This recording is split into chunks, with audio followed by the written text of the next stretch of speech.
কিসে দেখতেছ নাকি বাবু? ভয় আকাশি। ওই যে কোথায় গেলে কি করতে হয় না করতে হয়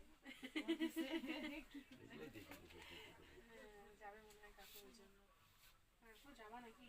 কে তো যাবই। যেতে হবে একদম না। যাওয়া ভালো কাকু, বুঝছো?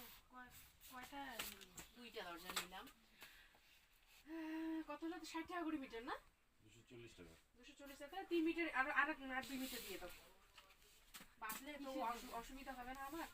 মেয়ে ওই আমার বারান্দার ওটা অন্যরকম একটু ইয়ে করবো তো, ডেকোরেট করবো। না মানে এই ঘরের না, আমাদের শোয়ার ঘরে দিই। আর এসে দরজা, শোয়ার ঘরে দরজা নিবি? দরজাগুলো না আছে। আরে মিডলে একটা ঠান্ডা লাগে না, ওটাকে একটু অন্যরকম করবো। মিডলে যে আমাদের ইয়েটা আছে না